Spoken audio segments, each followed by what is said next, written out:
So this is Euro Pound analysis for Friday the 20th of October. Now let's have a look how prices traded of this currency pair on the 19th. So on the 19th, going to the 18th for the 19th, we did go into this area of consolidation and below this weekly pivot from the previous couple of weeks of 89.45.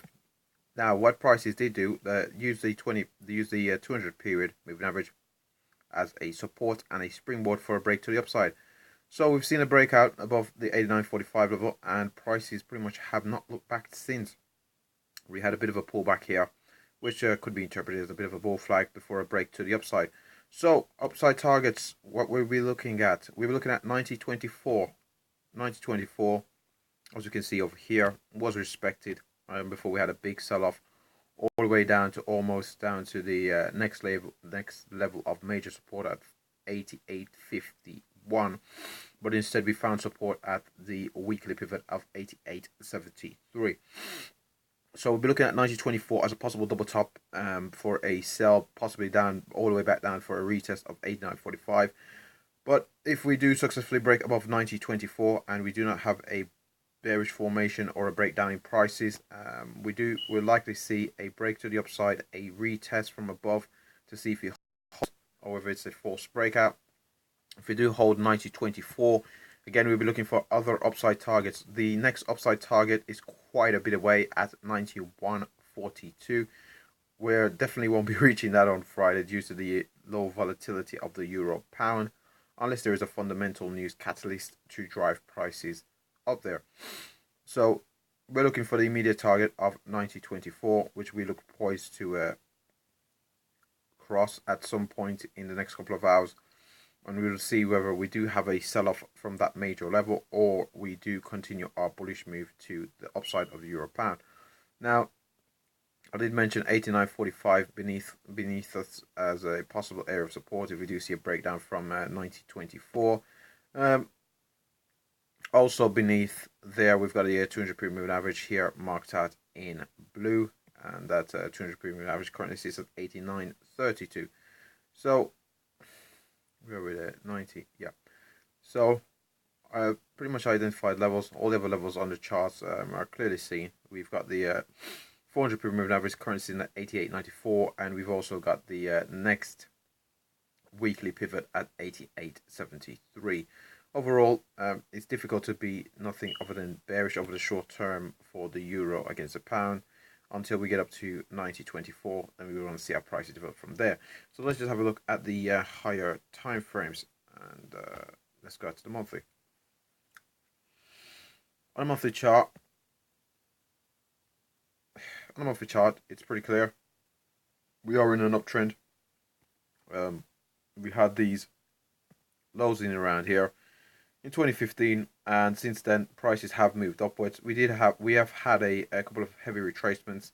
For example, this month here, which was the November 2016. Yeah, November 2016, we did see a big bearish move, a pretty sizable bearish move in the euro against the pound, and that's possibly Trump related. The election of Donald Trump in the US, it was there was a lot of euro selling, but regardless, we did have some selling in and around November last year. Had a bit of consolidation before we broke to the upside. Now the month of September, we did have a bearish engulfing candle, but we have not seen follow through. Prices have not traded below the September lows of 87.46, which again showed there was no momentum to the downside. Instead, we seem to be retracing pretty much near half of the move to the downside. So the overall trend on the monthly time frame is to the upside, and we do, even though we are operating in the shadow of the bearish engulfing candle from September, the overall trend is to the upside. Now let's just have a look at a weekly time frame. On the weekly time frame, it's a similar story to the monthly time frame, really. We are in an uptrend, although we do seem to have formed a bit of a clear on this chart, do seem to have had a bit of a double top in around the 92.20 level. We did have a sell-off in October 2016, and we did have a bit of a sell-off again this year in August.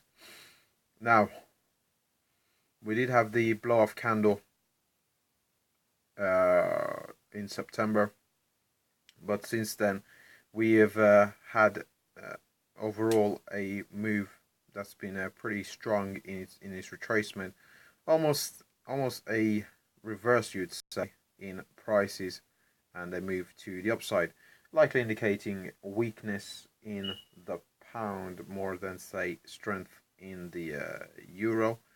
But the overall move does seem, especially in this weekly, on this weekly chart, does appear to be to the upside. We've had over the past couple of weeks or so, the biggest moves have been to the upside, and it does appear that there are a lot of euro bulls against the pound at present. So if we have a look at the daily chart, on the daily chart, we had our lows over here in the end of September, and we do appear, it does appear that we have put in a higher low. Again, a higher low, the low of which was at this 20 period moving average, marked out here in red. Like you can see here, here in red, the 20 period moving average. So we've come down there, found support in around the 88.73 as well, this weekly pivot, and prices do seem to be heading to the upside. So we've had a low, we've had a higher low, which again is bullish for prices. So we did have did mention on the analysis on the hourly time frame that 90.24 would be our immediate target, which we look poised to test the next couple of hours or so, possibly even before the European session. And after which we'll be looking at 91.42 being a medium-term target, and above that, a medium to long-term target will be 92.20 to the upside. So that should wrap up the analysis for Euro Pound. So before I go, LCS, like, comment, subscribe. Thanks for watching.